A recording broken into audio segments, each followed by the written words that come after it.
Dating apps have incentivized all the wrong behavior. They're there to preserve optionality. You swipe, you get a match, it's a dopamine hit. I think a lot of the critique is that the expectations are very different now. Okay, just go pick a girl. Like, it's gonna be work either way. I'm a big fan of arranged marriages. I'm a big fan of values-based. You're not gonna harm anyone else. I am so serious! Every week, we are in a new location. But if the content sucks, it sucks anyway.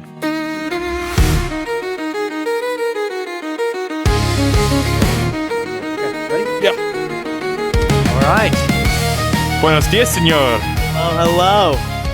Good morning, and welcome to episode 21 Of Approach the Bench. We're absolutely pumped for this episode. We're going to be getting into the problem with dating. Many problems with dating, for sure. After that, we're going to talk a little bit about the American dream. Is it dead? And finish with conspiracy theories. But today, we have an incredible guest. Super special guest. This might be the number one HBS student. Brian, the last guest we had, in trouble because Luis is about to give him a run for his money. Give us your opinion on who you think did it better. But we are at the business school right now. Lovely snowy day behind us. I am so sick of the snow. But before I go into a little rant on that, let me introduce Luis. Luis is the former president of the Iona Prep African American Society of his high school. And he is also a second year at the business school. But one of those things is more important than the other for sure. From Westchester, New York. And we're really excited to have you. Yeah, thanks for having me. Brian was right. The business school students are way cooler than the law school students. And I think we will unpack that during the girl problems section of today. Definitely. Weren't you also in the military? Oh yeah, I should have mentioned that. There's a small stint in the military. I was in the Marine Corps from 2015 to 2020. Awesome. We'll go way more fantastic. into Luis's background and family history and what he's doing for his startup because it all plays into our topics today. So This is kind of the reason why we chose the topics. Normally we do like intro questions that are specifically targeted at like kind of bringing out and shaming the guest in one way or another. We're going to take a bit of a break from that because all the topics are designed at doing that. So it's going to be wonderful. But before we jump into actually the rest of it, please remember to subscribe or follow. Apparently, according to Spotify, this is official facts according to Spotify, we get 10 times less followership than we should based upon the viewers that we have. So please, just take a little bit of time, press follow, press subscribe. We love you dearly for that. Anyway, we can jump into it. let's do it. One of the reasons that we're going to talk about dating on the podcast today is because Luis is actually working on a dating app startup. And so he's thought through this problem a lot. He's thought through like the issues of dating and the failures of modern dating apps, which as everyone who's listened knows, I hate dating apps. Really strong opinions. And actually, Luis and I's first conversation in Texas, when we were down in Dallas, was like debating whether dating apps should be a thing or not. And I mean, after that conversation, I kind of hated Luis for a little bit, and maybe you felt the same. But I still hate you. yeah. But anyway, so yeah, let's talk about that. What's going on? What problem are you trying to solve, man? Problem with dating. Yeah. I mean, it's horrible. Dating apps have incentivized all the wrong behavior. They're there to preserve optionality. You swipe, you get a match. It's a dopamine hit. You don't match. You don't even have a conversation. I think there's very, very little difference between dating apps and social media right now. It's all about me, and it's just horrible incentives. One of the things I'm looking at from a business perspective are the motivations behind some of the apps. So like Match Group, Tinder, Hinge. Hinge says it's the app designed to be deleted. Then why do you have monthly subscriptions? Right?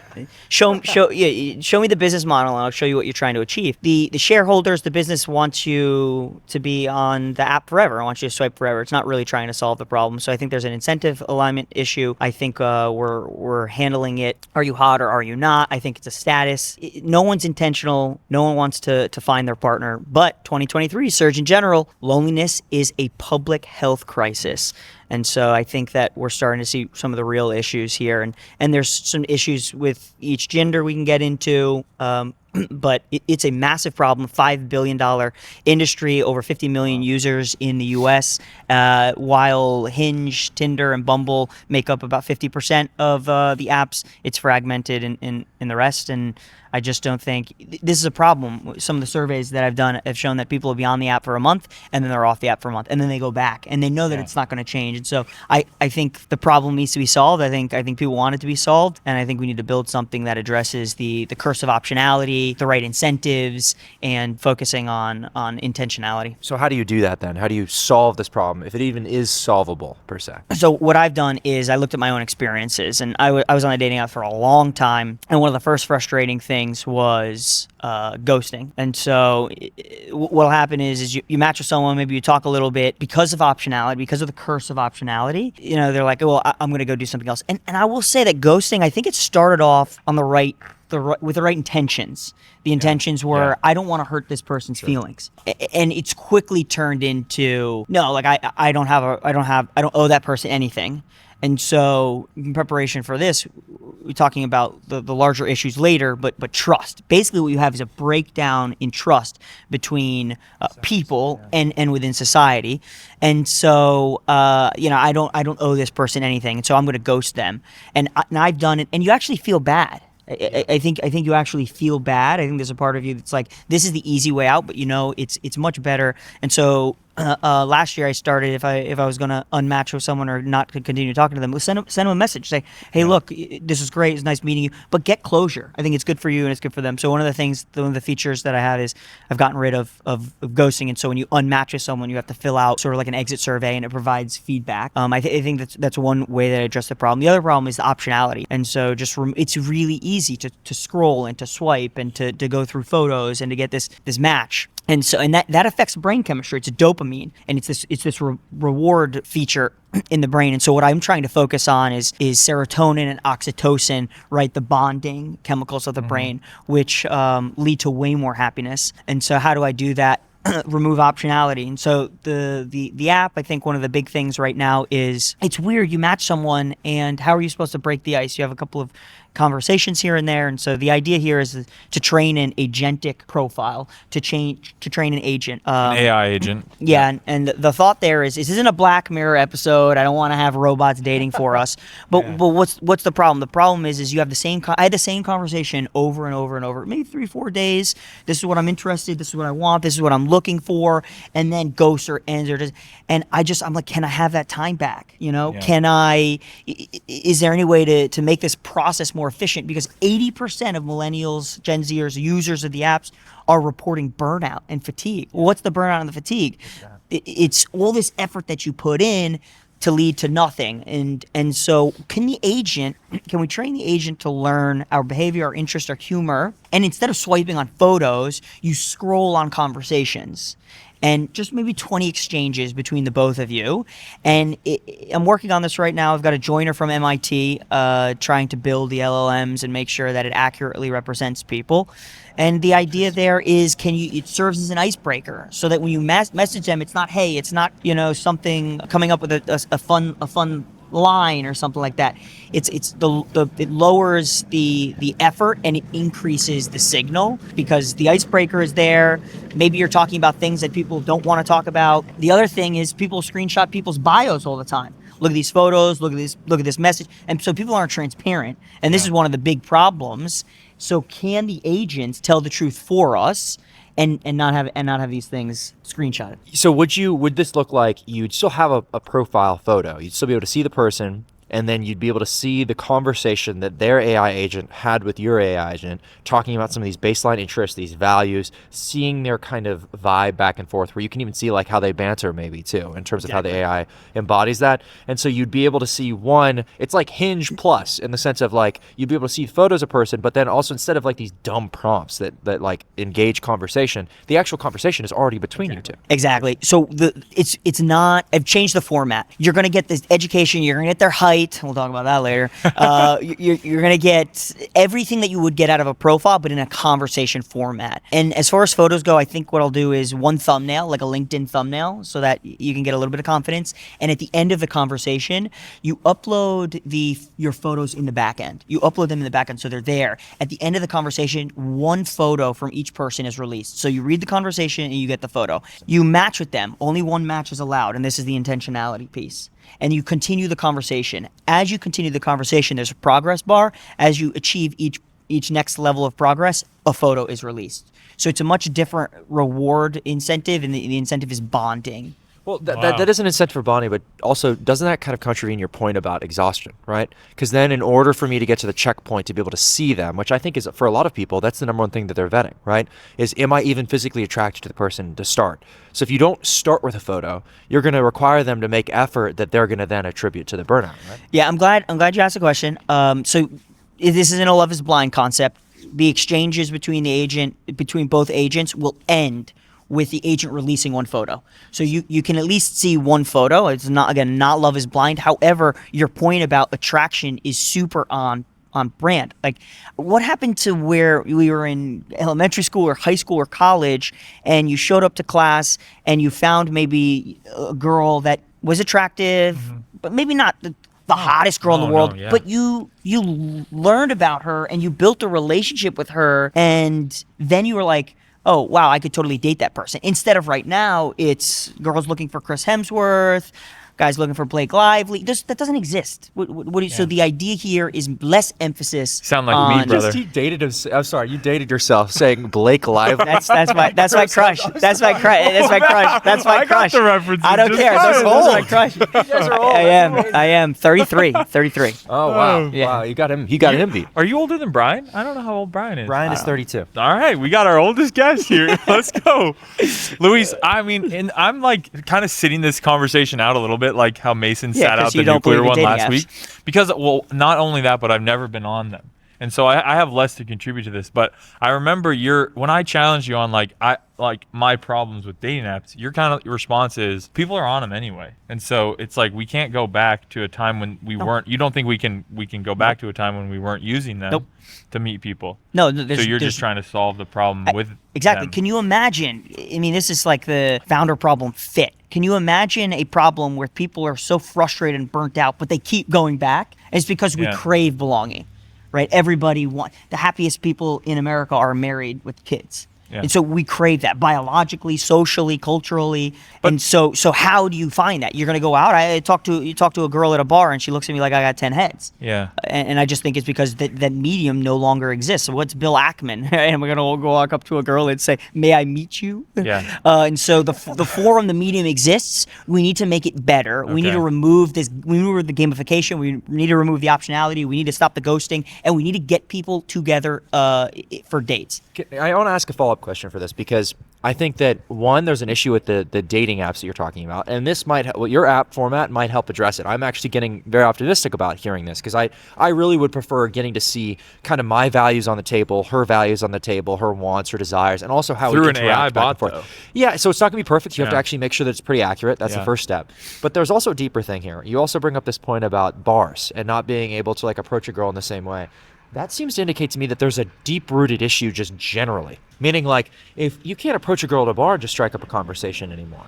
Maybe it has to do with the approach. Maybe you're right. Maybe girls are kind of a little off guard or whatever. But I think a lot of the critique is that the expectations are very different now for these girls and for these guys. And so you're not really getting to that root problem, right? Yeah. By addressing this. So even if you helped with the dating app problem, it may not actually address the root issue. It's true.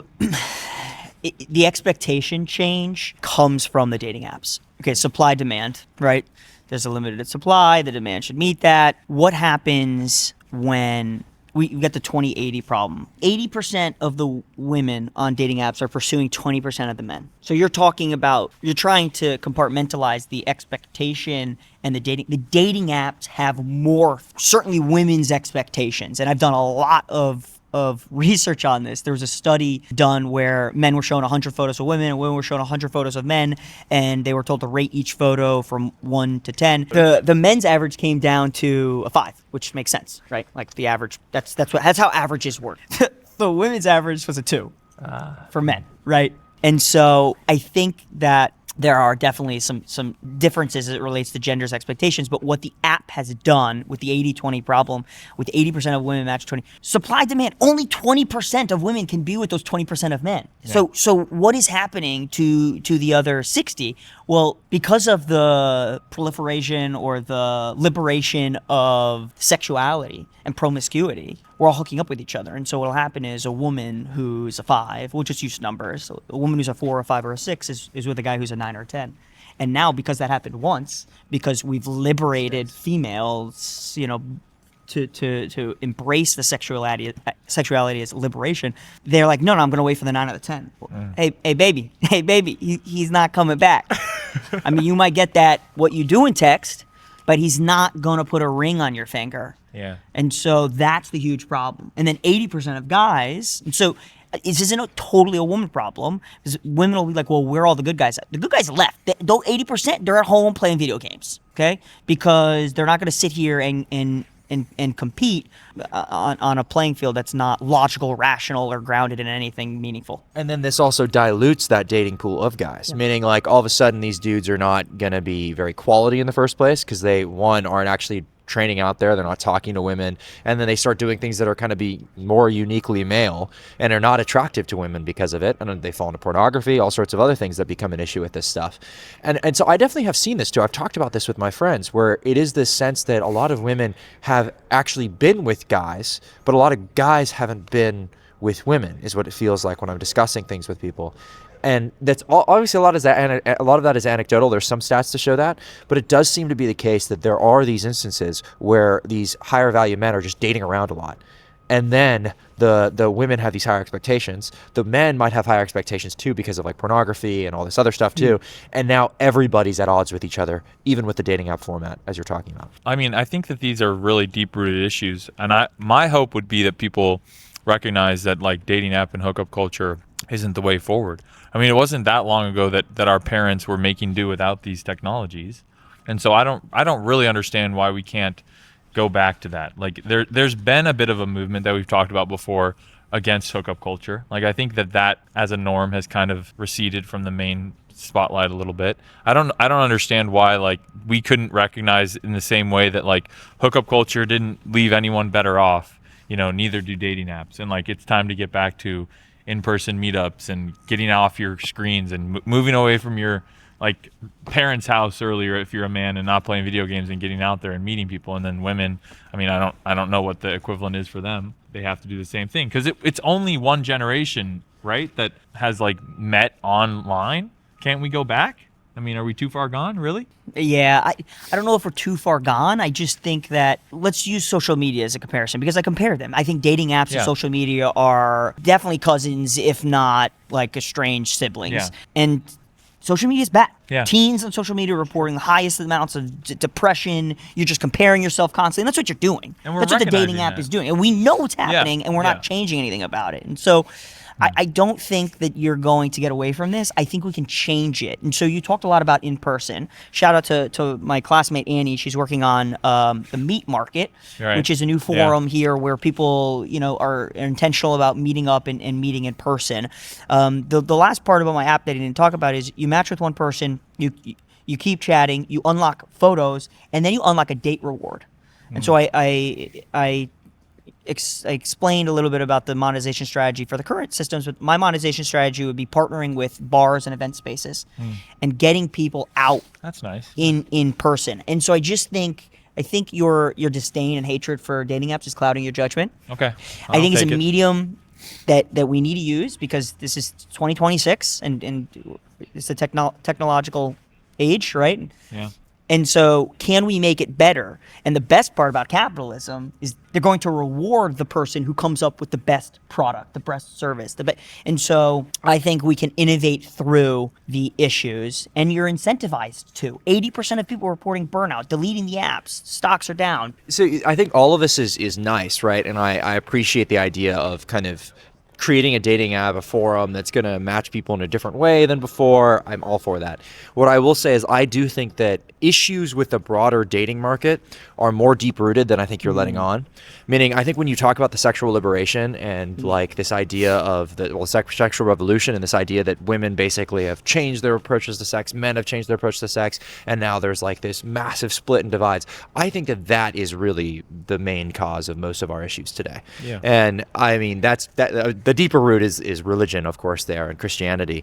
But at the same time, like, as long as that's persisting, as long as people have these expectations of, hey, I'm going to treat you as a partner. You're my partner. You're not going to be my husband or you're my wife. We're going to meet. We're going to go out a little bit. We're going to sleep together a few times, see how our chemistry is, and then we're going to live together for a period. You're going to end up with 5-6 year long relationships that eventually fizzle out because those connections, those physical chemistry, they come to an end, and then that person's going to reset, and eventually they're going to be in their late 30s, their early 40s, and alone and sad.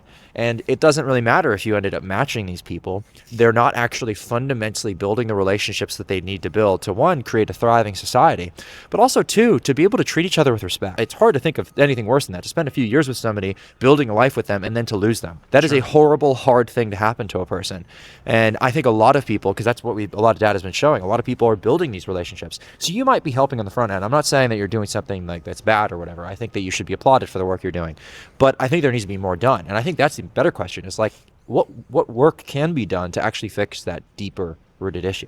Well, I like how you brought up Christianity. I think you can approach this from a lot of different ways. As a Christian, I would say that you need to find someone who shares your faith, get married, start having kids, and just be the example. Just be the example. Look around, at school. Look around at our friends. Maybe you're in your early, mid, late 20s. There are traditional religious families that are very, very happy here. And then it's so interesting to then see someone the same age with maybe a different value set, living a completely different life, which everybody's entitled to. But what I'm talking about is from a Christian perspective. I don't have anxiety. I'm not worried. I feel, again, I am saved, and I feel very secure in that. And all I want to do is be a husband and a dad. And so I think from what can we do as Christians? We all need to just continue to do the right thing and set the example. And hopefully people watching will say, wow, that's the life that I want. And you can help them. Yeah. I'm going to talk about him a lot. But Arthur Brooks, he's the authority on happiness. He's teaches leadership and happiness here, and he talks about how many families get religious after having a child. We talked about him on like episode 5 or something when we were down by the Kennedy Center on the beach. Have you taken a class with him? I am taking class right now, That's so awesome, hopefully I dude. can bring Awesome. some knowledge to this podcast, because he is incredibly bright. I think, just to add to what you're saying, calling out Christians to set the example, to live differently. I mean, I think it goes for both men and women. Like women who are Christian need to really fight, and we'll talk a little bit more about this. We keep saying that. Hopefully we'll get to it. But the feminist narrative that the best thing, the highest thing that you can achieve in life is your job, and stick with that. And that kind of leads to you being more picky with men because they're not achieving as high as you. And, we've talked about that on the podcast before. I think men, as I've said a lot, need to be less choosy when it comes to looks, and really search out a woman with a good heart. I mean, a Proverbs woman is not someone who's super hot and, 9 out of 10. It's someone who has a really good heart and loves the Lord. And I think there are women out there like that. And so my message always has kind of been to Christians, stop buying into the lies that culture is telling you, whether it's men about looks and attraction and easy sex, or women more focused on career, and men who match you in terms of your professional achievements. I think Christians need to start there. I will definitely agree with you on that. I'd also add, I think that men too have a careerism about them that they should be guarded against as well. Yeah. Which I understand, from the conservative perspective, I love the idea of a hardworking man who's providing for the family, of course. At the same time, I think that it's very easy to idolize that as a man. And I'm realizing this as I'm getting older, and I'm committing to so many things. I'm working on the podcast, I'm doing an internship, I'm doing school. Yeah. And I suddenly I'm if I date, I just have to give up some of my work. Yeah. And that's hard, because that means I give up the opportunity to make more money, get more prestige, to be more involved in so many other things. Yeah. And I have to be willing to sacrifice that for the opportunity to build a family. Totally. So I think all of us have to be willing to give something up, something integral of what we want about this life. And maybe we're offered something will make us happier. Not really, though. In reality, we're offered something that's going to be far more fulfilling and better, even if we're not always happier doing it. And that's the most difficult thing in our pursuit of happiness American society, right? Something to add? Yeah, just from Arthur Brooks, he talks about happiness, right, as this it's really a state. And so I want to draw this distinction between everybody's chasing happiness. So I divorced him because I want to be happy. And he talks about the macronutrients of happiness are enjoyment, satisfaction, and meaning. Enjoyment is pleasure plus people plus memories, right? So it's a good things with people. Satisfaction is the idea of achieving things through effort, hard work. And then meaning is probably what we're going to spend the most time talking about, right? Sense of purpose. And so mine comes from Lord and Savior Jesus Christ, my religion, my faith. But on on earth, it's being a husband, being a dad, having a family. It's like I don't think there's a higher purpose. And so I think if you're feeling stuck, if you're feeling alone, if you're feeling anxiety, the best thing you can do is try to find purpose. And I think you find that through a family.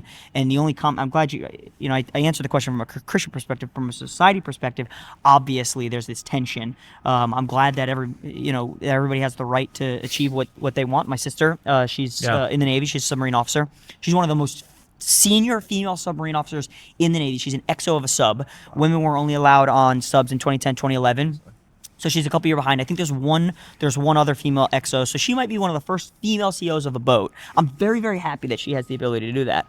But she has to wrestle with the decision to put this career and to pursue this or to have a family. And I just think that I like your caution about careerism, but I just like the idea that you need to make the decision early and prioritize what you want to get out of life. Yeah. What do you do then? This is I think the most difficult thing for me, and I think this is the place that a lot of us are in right now, is like, I'm 25, I'm a Christian conservative. All my Christian conservative friends, many of them are married and have multiple kids now. Like literally there's a few that have a second on the way. Yeah. Right. And I am out here talking about my crushes. Right. And so there are some times where it's like, you really feel like you're out of pace with the life that you expected to have. And that your career, like I planned to do all of this stuff during the time I was in college, during the time I was in law school, when I had the extra flexibility. But now I'm about to have to go grind in a job, right? I know. And I'm scared for you, Mason. I know. It's going to be terrifying. I've never done that I'm before. warning you about this transition in your life. I know. It's going to be a very difficult transition. He's been in college his whole life. Or he's been if you can't tell. Yeah. If you can't tell, I've been sheltered my entire life. So I think that's the biggest thing that's kind of getting to me, where it's like I was planning to go into this in a different life stage almost, right? As like a married person. Instead, I'm single and still looking. And so I think that this is one of the biggest issues for many Mm-hmm. people in our day and age, is that like we are aging past the times that we're supposed to be doing things. Right. Time itself, time, as Ovid says, is the devourer of everything. It's devouring this dating world as well. And I don't know if there's a fix that's able to address it, because many of these other issues, I think one of the main problems that they pose is that they delay you from figuring out what you really are looking for, from what you really want. Meaning our society doesn't actually impose on you these like traditional conservative Christian whatever values or anything like that might be functional to building a family. So you go and you learn through trial and error that those are the best values to pursue in order to build a family, or that you're actually looking for a long-term relationship. I'm actually looking for this. Yeah. You've got to go grind through this whole, like, it's a meat grinder experience, really. And on the other side, you're 30 plus and it's too late. Well, it might be too late, but it's not too late for you to pass on that knowledge to younger generations. That's why I have like hope for like people coming out of this age of dating apps and hookup culture that maybe will have learned lessons. Or at least they can, like people like us who are sharing a different alternative with the world, we can pass that on, and hopefully like future generations will not struggle in the same way that we did. That's one hope for that, I think. Well, as Aldous Huxley says, the most important lesson from history is that people do not learn from the lessons of history. So I think the yeah, maybe. That's the difficult problem, is that it might be that there are systems and structures, to be a leftist for a moment, that are imposed upon us in this way, right? That we have to actually change in order to adjust the culture here. And maybe that's dumb. Maybe that's a dumb take. I just think, I mean, doesn't this all come down, like, I don't understand. Like, I look at my grandparents. I say this all the time. They literally, like, there were, like, two girls in the town, two guys in the town. You know, each one's going to end up with someone else. It's like, they didn't have this choice. And I just think that, like, if you are in this position of, like, I wanted to be married, okay, just go pick a girl. Like, it's going to be work either way. Yes. I think love is this stupid thing that we've gotten from movies and porn and all this crap. No, okay. And That is not. We do not get love. From porn. We get maybe love for movies. No. What he's Just saying is choose. we're watching porn and we're saying this is what love is. And I'll talk about love in a second. I want to respond to what you said. I think you're comparing yourself to other people too much. The first thing I'd say that's really sweet, dude. is stop comparing yourself. But that's not a this is your truth and this is your journey. That's where people go too far. It's like no. Please, the data is there. The happiest, most well-adjusted, highest well-being, economically well-off are married, two-parent households. Like, that should be the goal. a Christian, the societal, the culture, America, the values. I think that's what we should be working towards. And so I think the comparison, you're like, oh, I'm 25 and my friends, stop doing that for a second. And I think it's really important to take accountability, look in the mirror and say, what have I done to get me to this situation? And maybe you look at some past relationships and you say like, well, like I was really picky because, I wasn't crazy about how she looked. I was like, that's silly. Okay. If it's more fundamental, like I dated her for 6 months. She wasn't a Christian. I thought I could hack it. She wasn't making any, progress in there. And I left her. That's Thought completely you could missionary different. date her. And so then what have you learned from that at 25? You say the next person I'm going to date is a Christian. And so stop comparing yourself. I think that is currently at the root of all depression and anxiety. The second thing I'd say about love is it's not a feeling. It is a choice. Love is a choice. It is a sacrifice. It's to put someone else before you.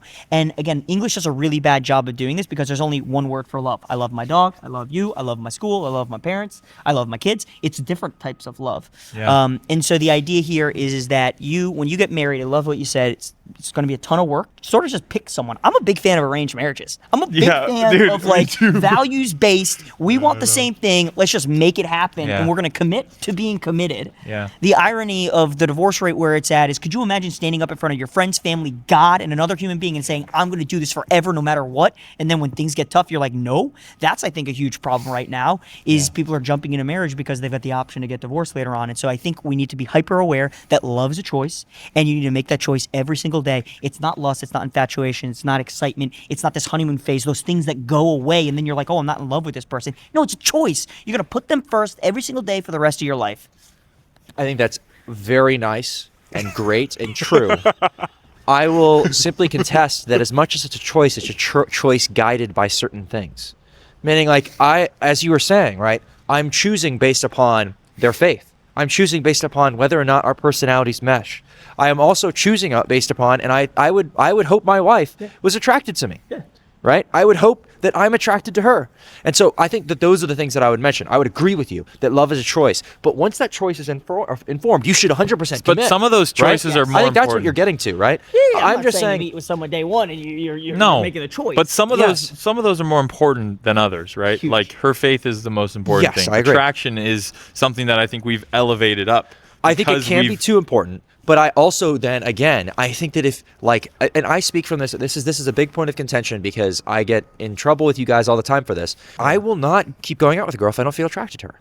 And there are people out there who are like, you guys. Yeah. There are people out there who are like, oh, that's terrible. There's a lot of people who understand this a lot more. I'm sorry, it's true. It's true. Okay, how about, I agree, attraction is important, but it goes back to the high school, college situation I was saying. There are plenty of girls that maybe you went to school with who you didn't see right away and think Blake Lively, right?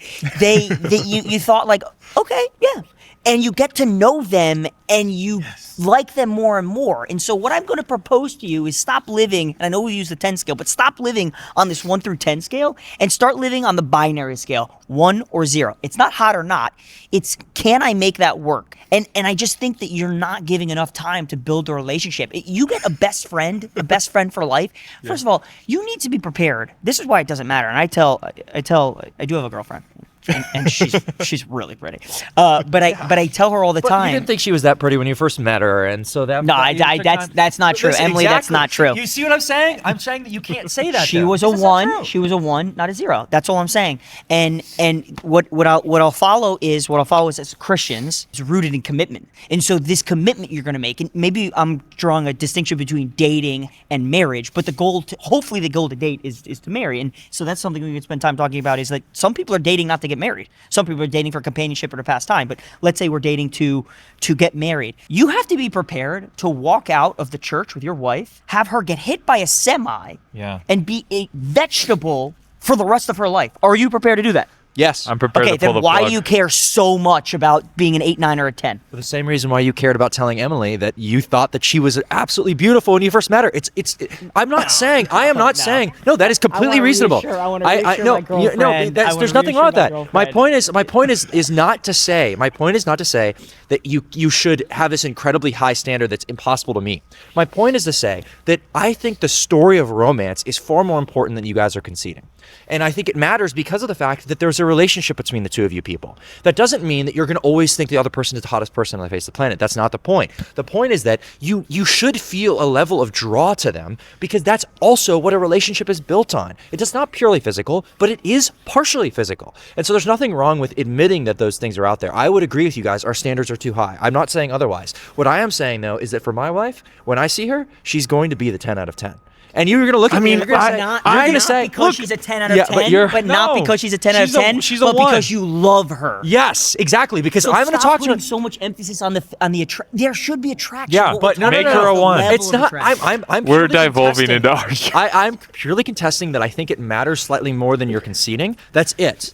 I'm not saying that it matters an extent. I'm not saying go out with a troll, okay? No, but go out with that girl in 4th grade who you thought was cute, and maybe she was like 1 out of 10 girls, and she was the one in that class. She has pronouns in her bio and kind of opened. She does now? Yeah, Oh, I'm dear. sorry. Well, mine's married and has like 2 kids, so missed that train.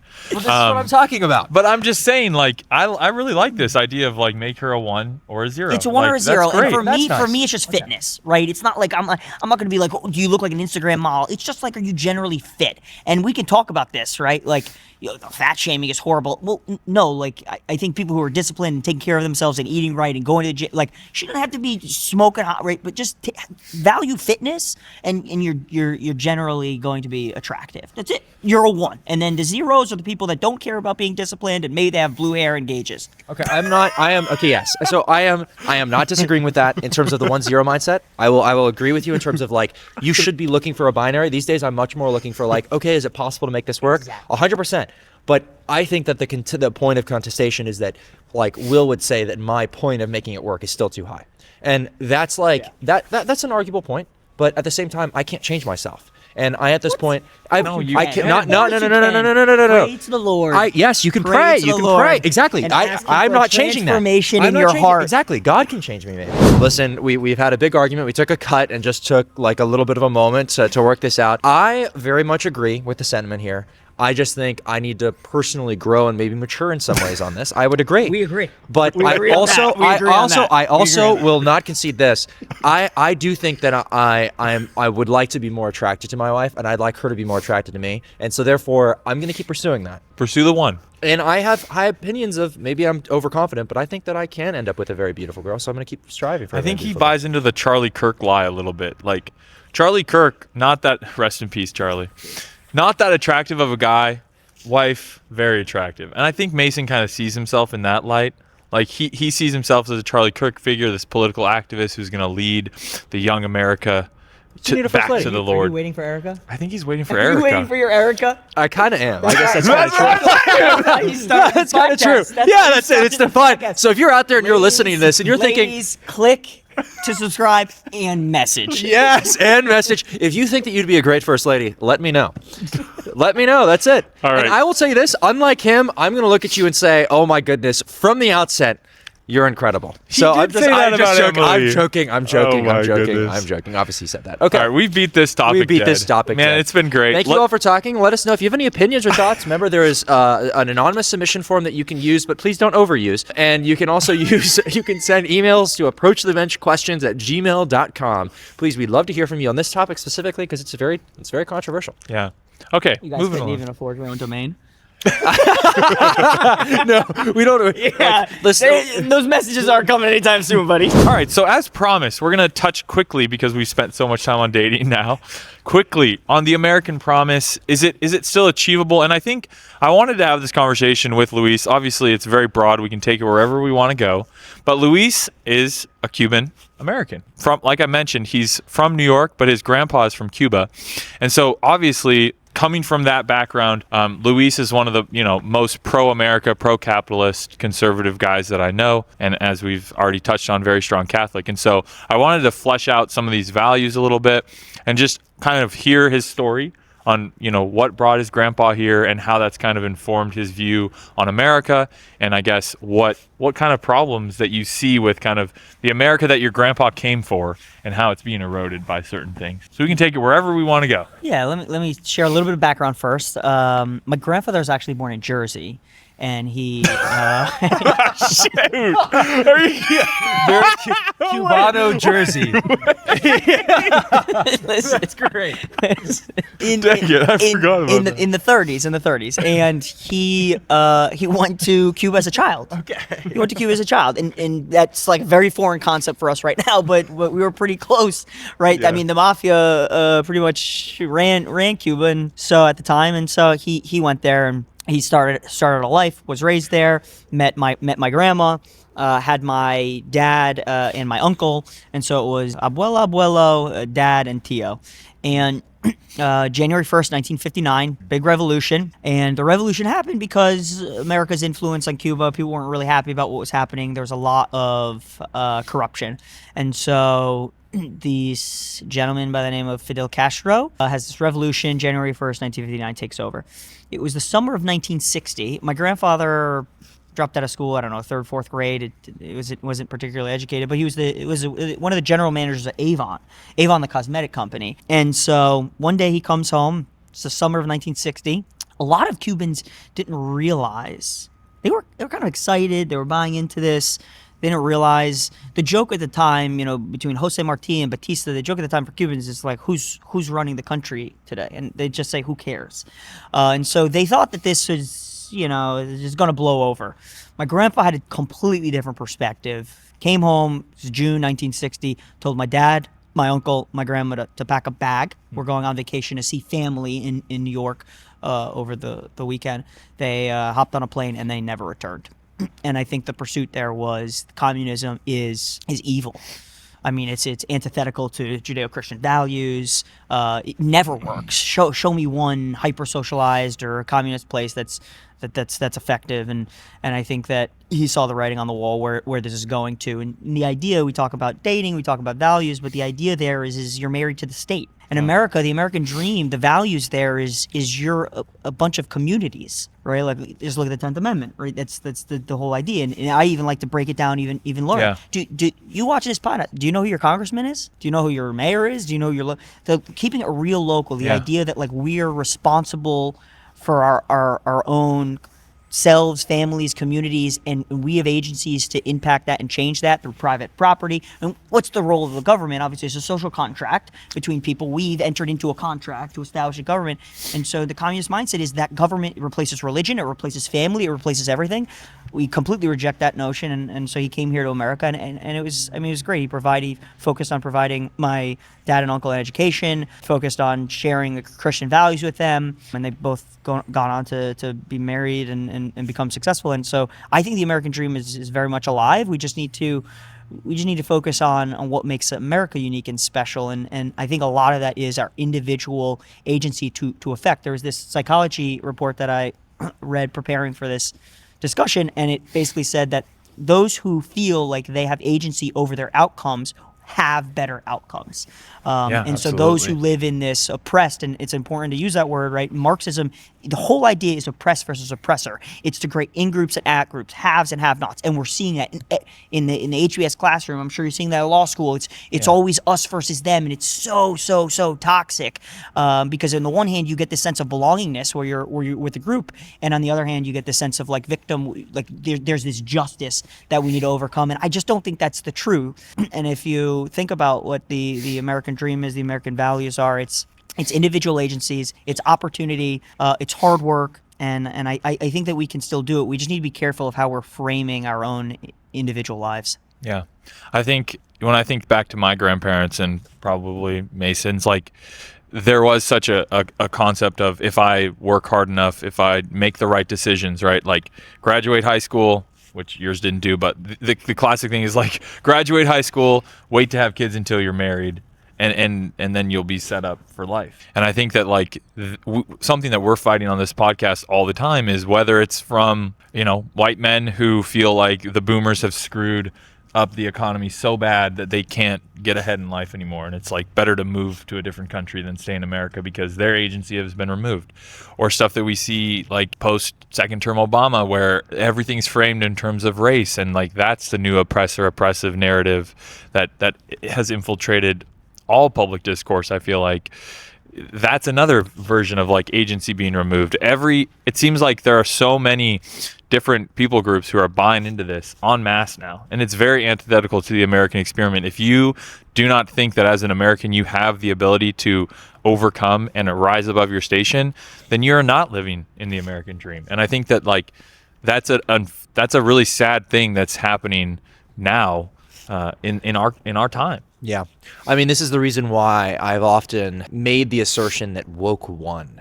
And this sounds very strange to people who are now living in this day and age where it feels like wokeism is kind of, in some ways, a thing of the past. Obviously, many left-wingers still very much subscribe to it. But, like, we can make podcasts like this and not be expelled from school, which, like, back in the day, that would be a genuine risk. Yeah. And so I think things have changed there. But what I have seen not change, what I've seen proliferate actually, is this identitarianism that you're talking about. Everybody defines themselves by like some sort of in-group, out-group that isn't like I think there are valuable groups to define yourself as. I think defining yourself as part of the kingdom of God, I think that is a valuable group to define yourself as. But that also, you notice something, that defines your relationship with other people too. There are guiding principles within being part of Christianity that will guide your understanding of how to interact with other groups. These other groups that you're going to define yourself as don't actually have inherent principles there, right? If I define myself as white or something like that, there is no defining principle as being part of like whiteness, of how I'm supposed to relate to others, other than maybe white and black. You're not in the group, right? And so you end up with a situation where a lot of people are thinking in the in-group, out-group mindset, and they're very hostile towards each other. And all of a sudden, every single explanation that you have for any political issue relies upon touching on one of these things. So like anything, I'm not even kidding. Most people who are like young people these days are talking about our government in terms of this person is part of the cabal in charge. I am part of the patriot American who is not being owned. Right? That's our politics now for many people. It's you're controlled by this foreign group. You need to break things down so that they're digestible to the average person, because instead of them having like a guiding mindset that's part of, I think, a Christian mindset, everything for them is easily filtered through this lens of what group am I part of? What identity can I have? And that identity is opposed to these other identities. And so I think one of the biggest threats facing America today, one of the absolute biggest threats, is this mindset. And everybody thinks that they're not subject to it, but they are, even us sitting on the bench. And I think it's one of the biggest things that we need to be cautious of when we're walking around, because I have a knee-jerk reaction where I kind of want to be like, jump in, like fight for my side, right? But why is it my side? What is your side? What am I actually trying to do? These are questions that we should be able to openly have. And if we can't openly have them and can't openly engage outside of identitarian frameworks, we can't build a country. I think that's a good way to frame it. I want to look at it from like maybe a psychological or biological perspective. And if you're not familiar with this, check it out, Maslow's hierarchy of needs. It's brilliant. So what you're describing with this shift identity politics it's natural. It makes complete sense. The idea here is that we have moved past having to worry about safety, security, food, water, and any basic physiological needs. And so the last three steps of the pyramid are belongingness, self-esteem, and self-actualization. And belongingness is key, and it's huge, and that's what everybody's searching for right now. And that's why we spend so much time talking about dating and building a family. You find no higher belongingness than from family. And so that's why when you look at underrepresented areas or places where there's a ton of violence, they're joining gangs. Why are they joining? They're just looking for belongingness. We talked about joining the military. A lot of my Marines, the choice was join a gang or join the military. And so I just want to hyperfixate on that, because when you talk about these groups, it's like one day this groups, one day they've got a Palestine flag, the next day they have a Mexican flag, the next day they have it's LGBTQIA+. It's something else, yeah. And so. Yeah. I'm not surprised. It makes complete sense. The no contact movement. Yeah. Well, why don't you go home and talk to your parents? Well, I don't talk to my parents anymore because they're racist and they're horrible human beings. Yeah. So now you found this group of belonging, and so I think it's really important to be aware of that. To create, we need to create. And where do you do it? You do it in the most traditional sense, friends and family, where you share values. And I'm not even saying that those values have to be our values. But I think right now what's happening is it's a very transient belonging. It's let's satisfy this itch right now, and it's not good. It's leading to loneliness, depression, anxiety, violence, And so I'm not happy about that. It's helpful to have that frame, because then it's not about, just criticizing groups where they form, because we know that they will form. It's more about pointing ourselves even to a higher level of belonging. Like what are the actual like forms of belonging that will bring us fulfillment? Family, religion, Absolutely. and going to church, being involved in your Exactly. communities. That just doesn't exist anymore. Yeah. Or the communities that are created, right? Like, I mean, what do they everyone's stand for? religious still today. They're just doing it outside of the traditional faiths, right? Like everyone, like they are religious about the Palestine issue. They are religious about the anti-ICE movement. Like they are religious. It's just they found this lower form. Well, yeah, exactly. And this is the reason why I was talking about like the need to be part of a group that defines your relationship to other groups. Meaning like when I am part of the kingdom of God, I have a clear set of orders from the king, from literally the God of all of the universe, of how I'm supposed to behave towards people who do not believe or follow him in the same way. Or maybe outside certain frameworks. Also, this is part of the reason why like Paul writes about our community identities and says that there'll be neither Jew nor Gentile nor Greek or all these other things, in the sense of it doesn't mean that there aren't communities, that you don't have an identity, anything like that. It's to say that those are things that shouldn't be the obsession of the Christian. And yet I know many people who are very much obsessed with the Jew or the Gentile right now, or the Greek. And I think the main reason for that is because, again, this identitarianism, the long-term trajectory is to fixate on concentrated minorities and blame them for problems. Because that's the easiest thing to do with an in-group, out-group mentality when it's out there, especially in a social media world that incentivizes you to try to get as many views as possible. The thing that's going to get the most views for people who are identitarians are anti the group that everybody can agree we hate, right? And it doesn't actually matter if the group is doing anything bad. It's going to be that group is the smallest identifiable group, and I can pinpoint one thing about them. So that's often why you end up in societies blaming Jews, because they're always this concentrated small minority that are very identifiable. And it's often why you blame the rich. The rich are obviously the most historic, honestly, targeted one, the rich, wealthy, powerful, whatever, because there's always a select few, and they're always corrupt, because that's just how it works. Yeah, and I just want to, again, take this back to oppressed and oppressor, and it's the haves and the have-nots. It's black, white. It's man, woman. It's so exhausting, because we're not doing the work. It's easy to do that. Do the work to get to know someone. Yes. Right? America is the idea that you as an individual are responsible for your destiny, for you can achieve what you want to achieve. And that is true here more than any other place on the planet. Amen. And so I guess I would just say, like, I'm offended when I'm thrown into a group with you guys. I appreciate your values, but I'm a unique individual. You're unique. To get the time to take the time to get to know us. So I think that's the first. It's the easy way out. And then the second thing I guess I'd say is just like, okay, you're oppressed from what? From rising above your income threshold, or you're entitled to certain things. I would say, like, let's take a step back. And I just think the government has become so big and so powerful that people are like, well, yeah, no, I should have X, Y, and Z. And so this goes back to comparing yourself. First of all, stop comparing yourself. This is what I fundamentally believe. And now this is just a personal discussion, right, with you guys, and maybe something for our viewers to take away. I was born with I drew a set of cards. I have a hand, right? That's the hand I was dealt. Okay, and so we can look around at the table. Maybe you have a better hand than me. Maybe you have a better hand than me.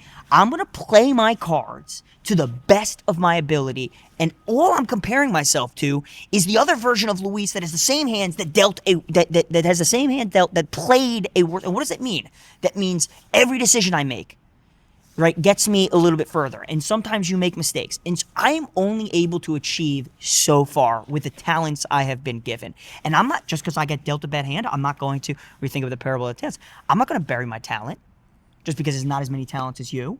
And so it's this, I think what makes the oppressor take a flight is this idea that you're entitled to you're entitled to nothing. Life is not fair. That is, I think, what we need to be hyper-focused on. And so what you should be doing, by the grace of God and by community and family, is just trying to play the best hand you can, right? I'm never going to play in the NBA. Should I throw a fit about that? Should I say that, well, the NBA, I should be able to play in the NBA, and whenever an NBA player is guarding me, they have to stand 10 feet away?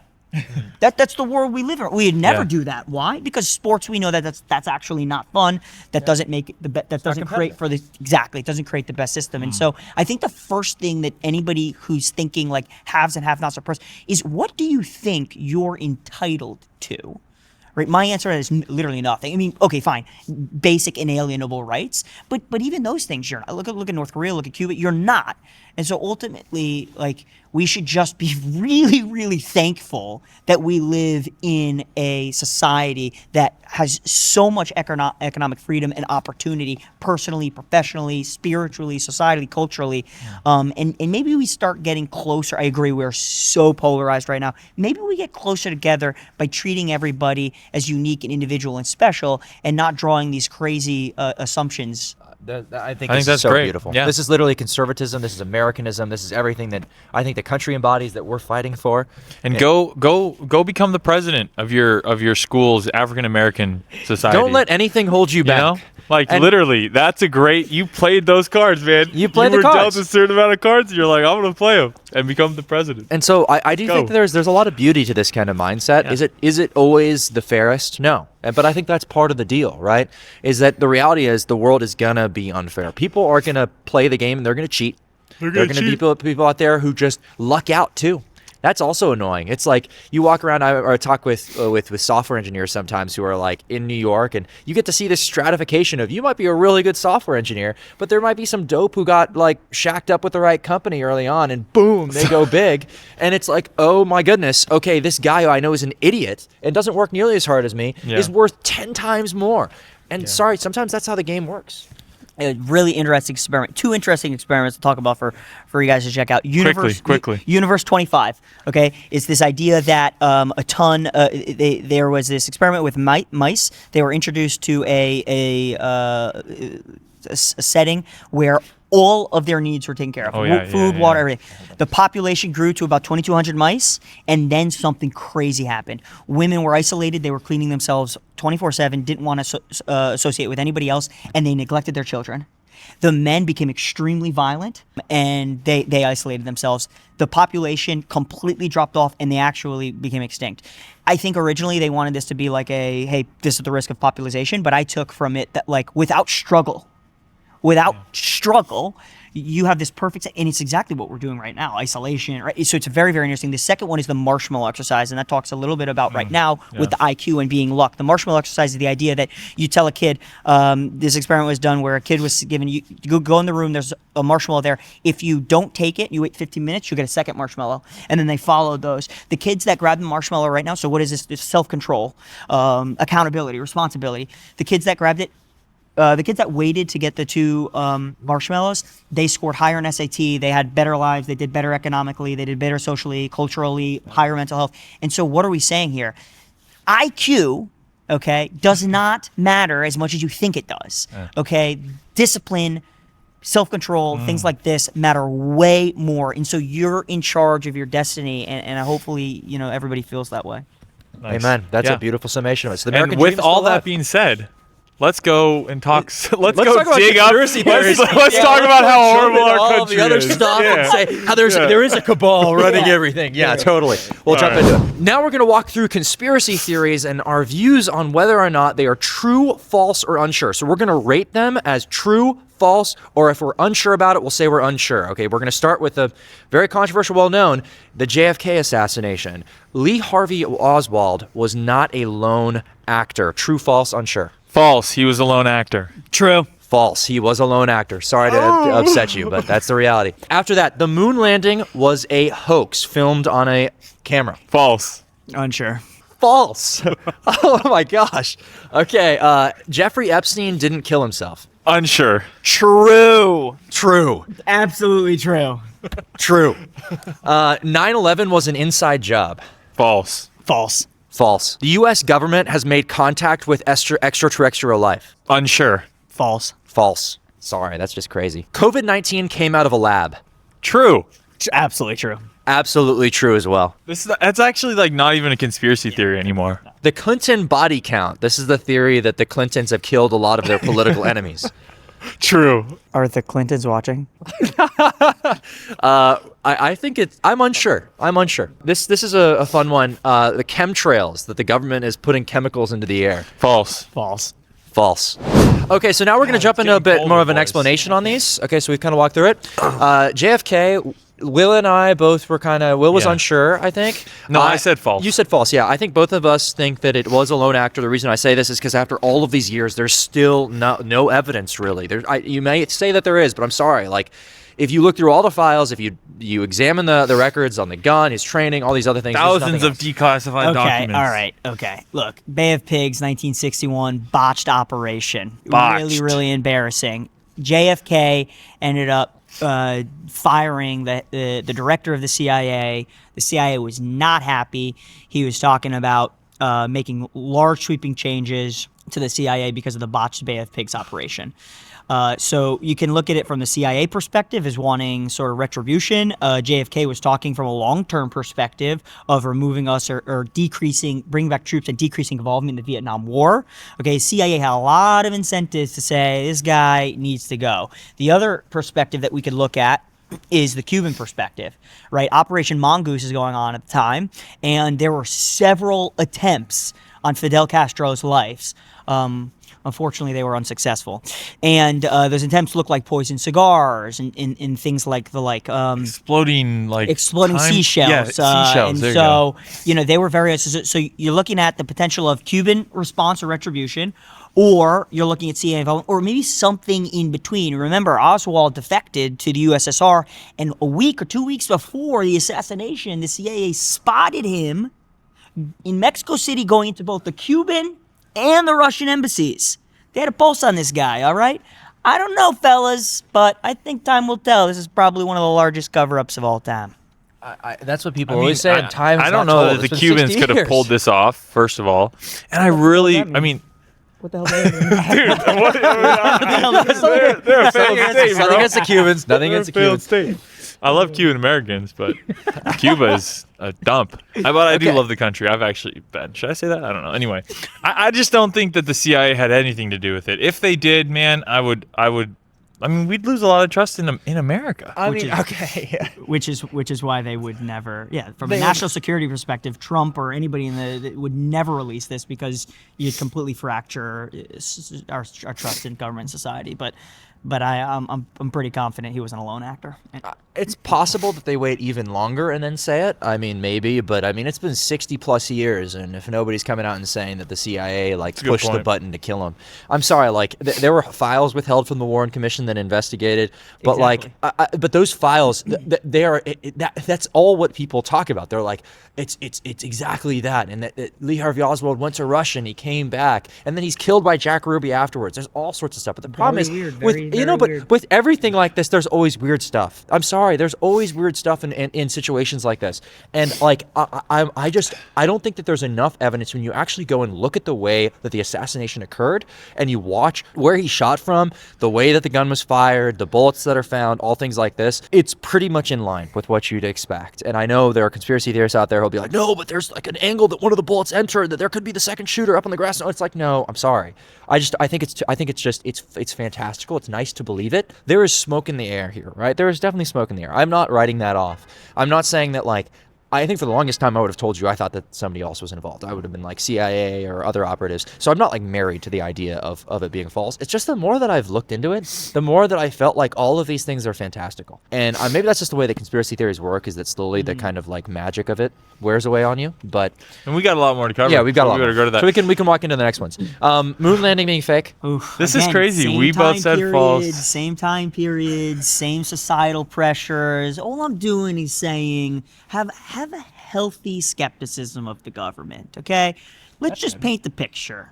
This okay? is like defining. We beat the USSR, bro. You're talking about one of the most defining moments in our This history. is like Lake Placid Olympic you can literally team check level that it's stuff, true. You bro. can see it. You're right. You're absolutely right. It was defining. And what happened the 10, 12 years before 69? Russia beat us by sending the first thing in orbit, sending the first creature, a little dog up there, Yep. first woman in space. They were still beat 'em. crushing us. We And still they were beat 'em, crushing baby. We us. got 'em. They were crushing us. JFK says by before 1970 we're going to land on the moon, and and it We did it. happens. We Now, did now it. what's the counter? That's America, we man. we dumped 4% of our budget into Yeah. this program. I'm just, But you're like, listen, okay, sometimes I can't miracles even happen. get my AirPods Sometimes- to connect sometimes- to my, hey, my sometimes- a iPhone. healthy all the level time. of Listen, skepticism. sometimes- My uncle's rolling. If he watches this, he's going to be rolling his eyes because I think he saw this and it was the greatest thing that ever happened in his life. And I'm just That's what I'm saying, saying. I'm a little bit more bullish on the JFK thing, but I'm just saying have a healthy degree of skepticism and yeah. Okay, What's listen, funny miracles is- do happen, though. I'm sorry. I just want to say miracles do happen. Miracles Sometimes do happen. the president, We had the a future better president, propulsion turns his system. head just as he gets shot at and suddenly lives. I think sometimes stuff like that happens, and this is a miracle. I like genuinely do believe this. Palmer Luckey talks about this. He talks about like how you can go out and you can go like shine a laser at the exact spot where they landed on the moon in '69, and you can see the reflection of the metal plates that were dropped from when they landed there. You can look at the spot and you can see it via telescope and other things. It's all verifiable. Yeah, and this will probably come up in some of the other conspiracy theories. But the other thing I think is there was 400,000 people that were working on this mission, and so if it were fabricated, it'd be very, very, very hard to cover up. But all I'm saying is I find it very surprising that we were pretty much losing in every aspect of the space race, and then at the deadline, we were successful. And I mean, a very similar tactic was used during the Star Wars program, Reagan in the 80s to end the Cold War. And so I'm just saying that, yeah, have a healthy dose of skepticism for the government. I think it's a lot harder to cover up a lie than we think. And Chuck Colson actually makes this point when he was talking about because he's involved in Watergate. Yep. And he then comes to Christ in prison and turns his life around. He makes this point about like the truth behind the claims of Christianity, because none of the disciples defected. No one defected. And he's like, it was so hard to hold together the Watergate conspiracy for just a couple of days. Yeah. Like the internal pressure of someone defecting. And so all these grand conspiracies that we're talking about, I think it's really hard for me to believe that no one would come out. Yeah, and would be come like, out and no, say it. this is all a lie. So now for 9/11 as an inside job, we all say no. I'm not even going to touch that. I'm not even going to touch that. I was, 20, 30 miles outside of the city. My godfather cousin was in the building. He was born in Cuba. He was in the building at the time. And anybody who's talking about this is just, I'm not, yep. I think it's crazy. I agree. Extraterrestrials, I completely think there's no way we've interacted with them in that way. This goes to the keeping it. How could you keep a lid on that? The amount of people that would have to be involved to monitor the situation. There's no way. If you had what's that movie, Paul? But if I you would had say- some little green thing marinating in the basement somewhere, there'd be a whistleblower. Yeah. However, the government has started to say that we have encountered unknown flying objects. Like this is coming out from the military. Yeah, but they're also they have an incentive to say that because they test all sorts of crazy things. And so when people then come out and say, "Oh, I saw a crazy thing," they say, "Well, we don't know what it is either. And we've been running into them as well. Oh, look at that. We've been running into them as well. We don't know what they are." Actually, it turns out that almost always they're experimental projects from either like governments or sometimes they're like homemade contraptions that people are like flying their little drones and nobody really knows what the fudge they are, right? And so there's that balance. This one, I used to be like such a UFO and alien like hater to everyone who was so obsessed with them, but I think that I can plausibly see that we have some life outside of our world, and that maybe our government has made contact with them. And Not on that, but I agree that there might be life outside. So, Well, we got to I don't mention know. Epstein real brief because two of us on this bench said that he didn't kill himself. One said unsure. Unsure. It's definitely the thing. You were mentioning earlier how the thing used to be JFK was obviously there was somebody else involved in the killing. Now it's Epstein. Obviously there's somebody else involved in killing him. And I think the big thing with that, I wonder, is why you go unsure, Will? What could you explain a little bit? Because I don't think that there's like concrete evidence one way or the other. Just motivation, baby. This dude on the island with everyone, he was rubbing elbows with literally everyone. Sure, he thought like, wow, I can't believe that this happened to me, but he's a narcissist. Yep. I mean, if you haven't seen the documentary, 2020 documentary, this guy is a narcissist. You don't kill yourself. Yep. You don't say, oh my God, I'm going to die. No, you say, haha, I still got so many cards up my sleeve. And he would have just said, yeah, I'll give you all the information on the Clintons, the Trumps, the cabal. I'll bring them all down. And, oh yeah, the cameras were faulty. Oh, by the way, one of the guards was a temp guard. No, No. Oh, and if you look at the medical examiner, the way that a portion of his neck was broken, it's not consistent with a fall forward from hanging. So no way Epstein was absolutely murdered. And I think there's a part Maybe of not by the government, though. Do you think it was by the government? No. I mean, it's by Someone Anybody the who's into cabal invest- or by anybody. Maybe this So is I think- one. I think This is this one is- of the Clinton body Well, counts. this is maybe. the more I could difficult. totally see a Clinton this body is, this count. is the more difficult question with it is like who Pizzagate. actually killed him. But the reason why we don't get into that is because I think that there's a lot of competing opinions on that. I think some people are like they'll go and say everybody in the upper echelons of power, including the sitting president, is involved in all this stuff. And I think that's a very drastic statement. And I think that if you're gonna make that statement, you should have a whole lot of evidence than we have right now. Most of the evidence that's being levied against Trump and some of the other people is literally just phone-ins that they got from anonymous people.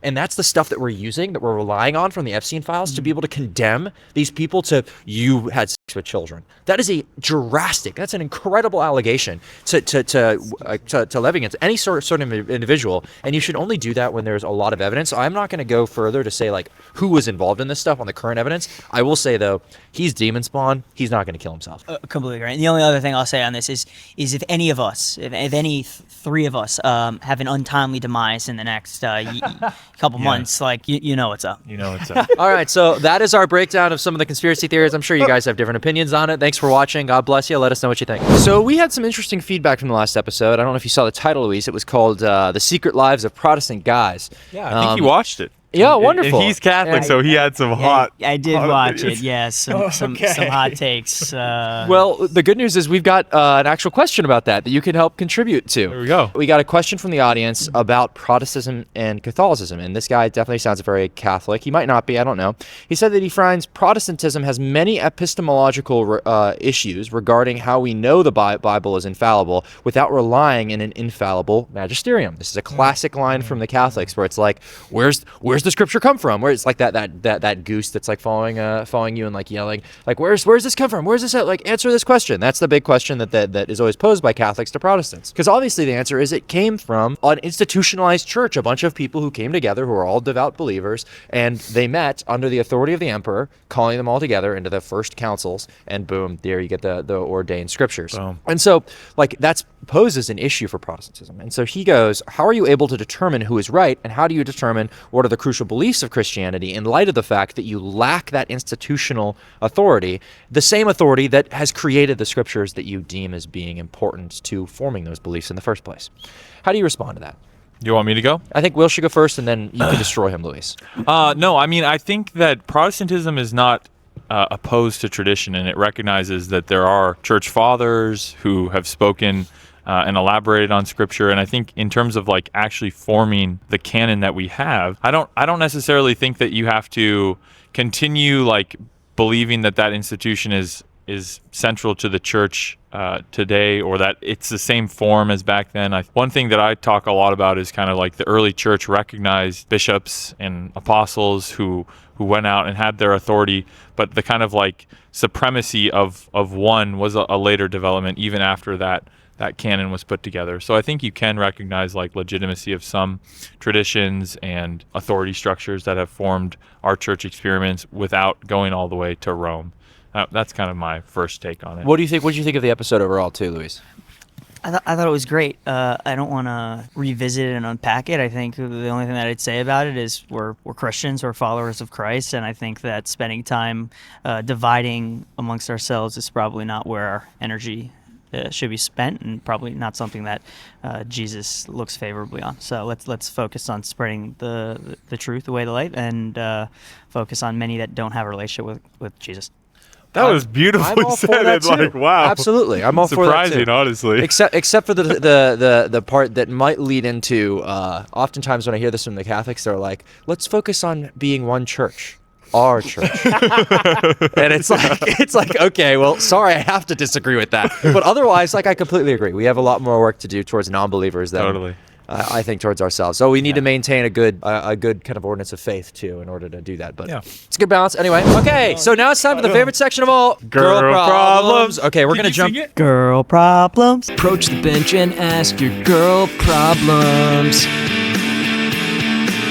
we're going to jump right in because we don't have too much time to film this, unfortunately. We're starting first off with, let's stand up and give an idea of what this topic is. Short kings. Short kings. Hey, amen. So are short kings discriminated against in this world? Oh, absolutely. It's the last frontier of socially acceptable discrimination. I got news for you, ladies. Short lives matter.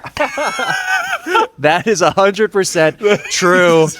Amen. And also, here's the one thing I will say on top of this.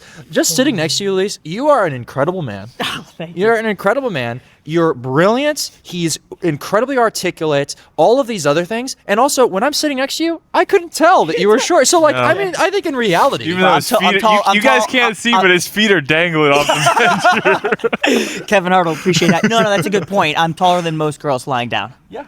There you go.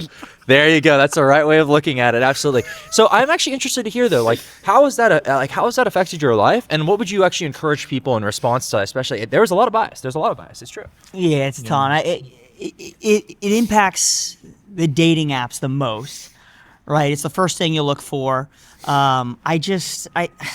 It's sad because at the same time you're told, right? Could you imagine if on the dating profile you came across 3 profiles? If you're not 6 feet tall, swipe left. If you're not white, swipe left. And if you're not skinny, swipe left. Which one of them is socially acceptable? The 6 feet tall is on. Yeah, Yeah. And not only is it's prominent. Yeah. If I swipe on 10 girls, at least 3 or 4 will say something like, and sometimes they try to be cute about it. I'm really tall, so I'm looking for. I appreciate that. That's like no, I'm not shallow. I just need someone my size. Mm-hmm. Okay. And it's a joke. I'm not racist, but I only date white women. It's kind of like saying that. Well, so what I find is funny is if you look at the fat, you look at the short, and you look at like another race. Yeah. We'll use black. 2 of those things are equal in my mind. They're biologically, you cannot change someone's height and someone's skin color. Okay, but we treat it completely by itself to the side. I think it's because short kings, the average height in America is what, 5'9", 5'10". I'm 5'3", and so I'm way far 1% on the spectrum. But it's just, what do you want? Like, if that's what you're focused on, right? I am a devout Christian. I go to Harvard Business School. I served in the military. I am going to be able to provide. I own 4 homes. I'm going to be able to provide for my family. I'm hyper focused on being a provider and protector. I want a ton of kids, right? Like, if you ask 1,000 girls what kind of man you're looking for, I feel like I just checked all those boxes. Yeah, you did. Totally. But no, in 5'3", you don't qualify. And so, we spent a lot of time bashing him about looks and being too picky. I think that is something that you're hyper focused on, and it goes back to the expectations. You want a guy who's 6 feet tall. You want a guy who makes 6 figures. You want a guy who's 6 inches, right? Like, I call them the sixes. It's the evil sixes, and it's just like it's ridiculous. What's the point? Maybe short kings are making a comeback. I think Starting with you, Elise, absolutely. starting with I'm you all for it. sure. I mean, like you said, arguably the one that's like not accepted by women is weight, right? Like you said, like, Can I if pause on your for a second? dating app you should have weight. Yeah. Well, are we? But then Are we just everyone's as like, bad as like the girls who are sitting on the podcast? No, Okay, I'm just about to say yeah, that sorry, like sorry. weight is not. It's actually completely bad different because you than can change size. it. Exactly. Yes. Well, so I went down a rabbit hole. People send me these short king jokes all the time, and I go down a rabbit hole, and the women say, well, weight's not something you should look at because you can change it, and height's something you can't change. And so they're saying like, well, a woman can lose the weight, so you shouldn't judge her by that. And I was like, whoa. It's the other way around. How are you judging me by something that I can't control? My character is not defined by something I can't control. But what you can't control is how many calories you digest. Is whether or not you're waking up at 5 or 6 and working out. I want a disciplined partner, and so I don't understand how I got canceled. I changed after like the 100th person of saying, oh, swipe left or you're not 6 feet tall. I said, Swipe left if you're not 100 pounds. Like, swipe left if you're 120 pounds. Oh, Tinder blocked me. No way, did they really? Yeah, 100%. That is- Whoa, they did on that. Yep. That's amazing. And I'm thinking, that's crazy. Okay, let me change it. I'm gonna say swipe left if you have no discipline, don't work out, don't care about the way that your health and your fitness. Yeah. And then I mean, it's I might start a Tinder in solidarity with you and just say swipe left if you're black. Do not do that. Is it swipe left or swipe right? No, What's it's swipe left. But swipe left. my That would be- point do is, not say that. Swipe my left point if you're is, black. again, Like, that's- it's the that same is- thing. I agree. But if a You woman can't is change fine it. as saying, I don't want to date someone who says this, then you should be equally fine with saying, I don't want to date someone who's black or brown. Yeah, Yeah, totally. no, I don't. I would So from not a equate logic, these. rational- Yes, that's all I'm I still saying, do not think that logically. these are like equitable to each other. But I You would don't say, think they are? No, because I do think that I think in the Do you think you can change your height? dynamic of like physical attraction and chemistry and all these other things, these things play a much more of a role than just the color of the skin of the person. And so No, but that's what but I'm you could literally say like, I'm not attracted to black And or brown people. I'm not wanna- attracted to short what I want to people. take a It's the same second thing. to do is we've done a lot of like what should happen versus what is happening, what's allowed. I want to stop and say these are your personal relationships. Whatever your preferences are, they're fine. However, we do this conforming to society, and right now it is socially acceptable to alienate short kings. But it's not socially acceptable for these other things. That's what you're kind of saying. Yeah. And so I'm That's just crazy. saying that, like, why? And go talk, women, go talk to your friends who dating a short king. Okay, we're people too. Amen. Short lives Amen. matter. Listen, I'll defend you. I'm just saying I think that there may be some differences there still. But I'm just saying, don't you think? Easy for you to Okay, say as a okay, 6'2" white male, Mason. it's- no, 6'3", but- hold on. Let's go back to the Renaissance period, 15, 16, 1700s. Who were the most attractive women?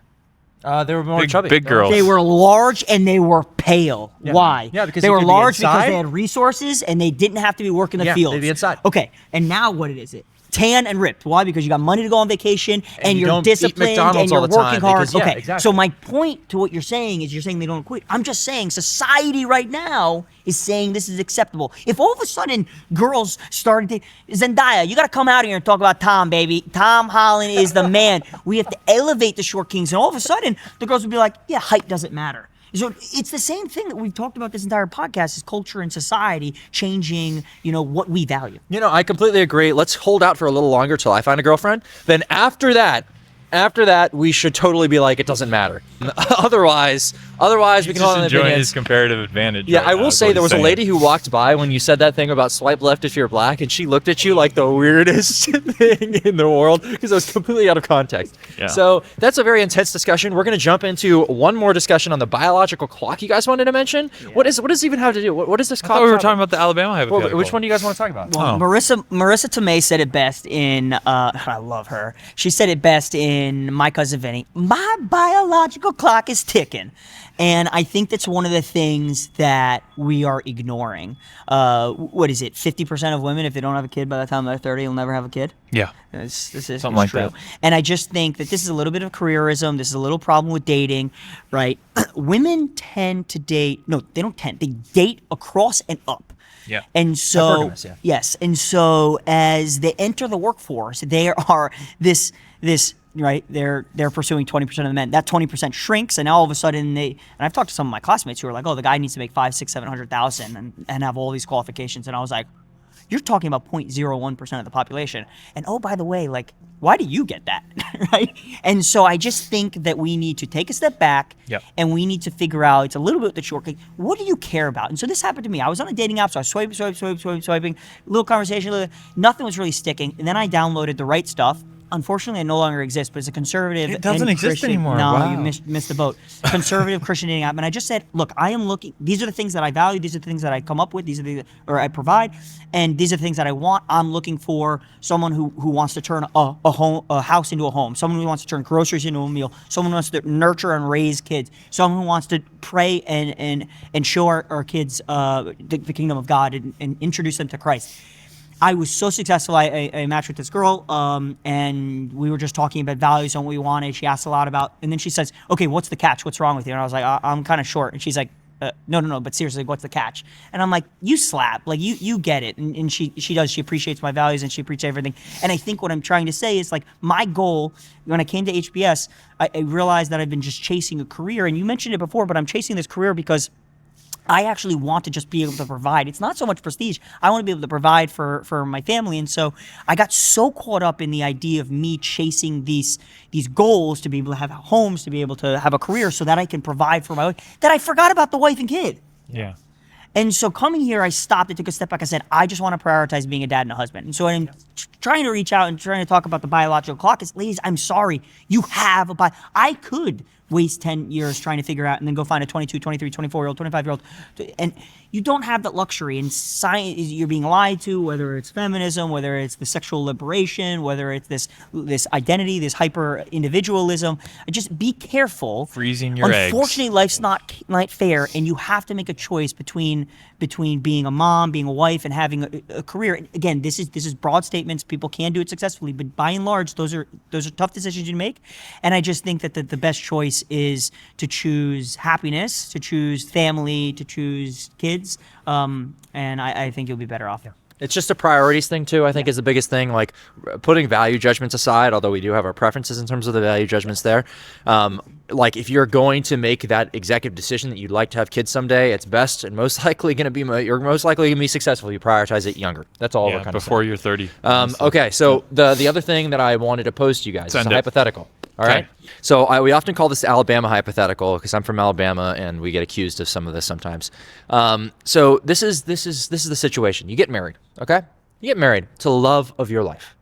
Okay. Love of your life. You're married for several years. You enjoy your time together, all this other stuff. You got married young, so you took some time before you even had kids. Now you're about to have kids. But before you do this, you want to make sure you fully understand kind of what it's going to look like, what your biological condition is, all these other things. You wanted to get medical checks. So you guys go in, you get some medical checks done, all this other stuff. And once that happens, the doctor pulls you aside, pulls you into a separate room. And he says, I've never had this happen before. I'm going to be honest with you. I've never had this happen before. So I'm just going to tell you, you can do with it what you like. You don't have to tell anyone else. I'm just telling you, not your wife. At that point, I would say, doctor, don't tell me whatever you're about to tell me. Interesting, because what he then tells you is your wife is your biological sister. Long lost, you were separated at birth, it seems, and you guys have been together this entire time. And now you suddenly realize that you've been with your sister, biologically.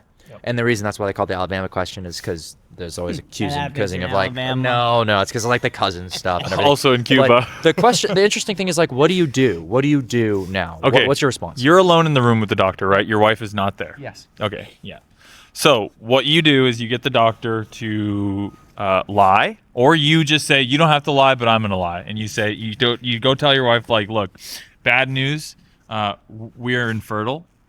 We can't have kids. Let's go adopt. That's what you do at that point. And you keep it with you to your grave. That's my rule in this situation. Is you take that is now your burden to carry as the man, as the husband. You carry that with you to your grave. Such an insane take, by the way. You carry it with you to your grave, and you tell your wife, we're infertile, therefore you're not going to harm anyone else. I am so serious. Hold on. I'm serious. And you go and you adopt. But look, Hold on, he is. You still sleep with her after that. Yep. Hold on. Let him finish. Yeah, I would. Are you landing the plane? That is my burden to carry. So you're gonna have to go get snipped because I assume, right? Like you're gonna continue sleeping with her. I'll have the doctor perform the vasectomy in that room. So then I'm not even lying to her then, because I actually am infertile at that point. Absolutely insane. This is someone who clearly wants to find a partner. Okay. No, I say hold on. A sister. I say hold on. I bring my sister in the room. You've been married for years. Don't care. It's a lie. It's a fake marriage. You say this is the situation, an annulment, like maybe hopefully you've grown. Like you're the same value. She's your best friend. She should agree. You're not gonna lie to her for the rest of her life. You're not gonna continue having sex with your sister. Like she's functionally she's not your sister. And start again. I think functionally she is more your wife than your sister because you have never ever known that this person was in your life. Yes, you're right that you never knew. So it's not your fault that you did this up until this point. But at the same time, this is where I would say the Catholics have a very strong view of this, which I think is very useful. I think as a Protestant, you have a strong view too, which we can step in and say, listen, it is your sister. And you have obligations to your sister immediately, no matter what. And also, I don't think she's my sister. This is a Dostoevsky point. You think you can live with that lie You cannot live in lies, brother. I think Live I not can. by lies. No, I Solzhenitsyn, think that you I am cannot a do it, strong brother. enough man. It would eat you alive. It'll tear you apart. No, because And I will just and tell you know what myself. you're doing? You got married young, he said.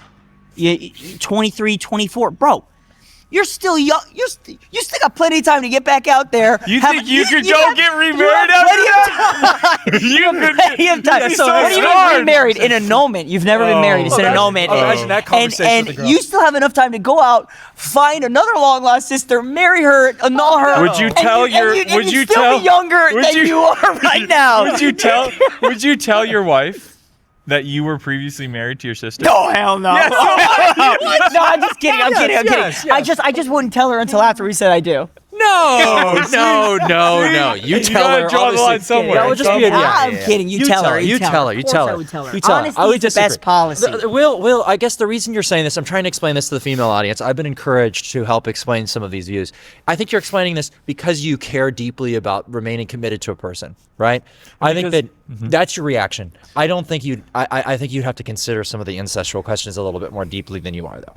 Well, I just think that functionally, you've been estranged your entire life. Like, I don't, other than the biology, is she like actually your sister? Do you see her as your sister, or do you see her as your wife? And if you're removing that biological problem from this, No, because you're telling her you that cannot. you're From a infertile? biological perspective, you cannot continue to have sex with your sister. That's just horrible. But it's not really my more important than sister. that, more important, let's bring this back to where we started, the Christian perspective.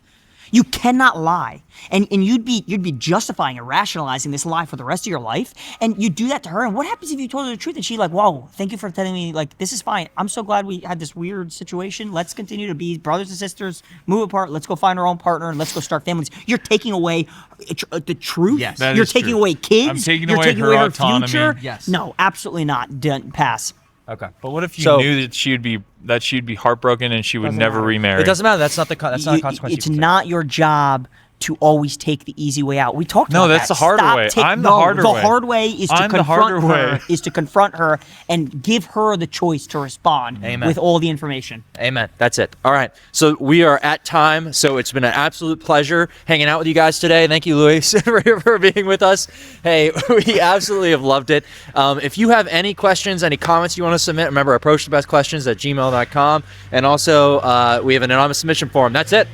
Thank you. Stay here. Stay here. Jesus loves you.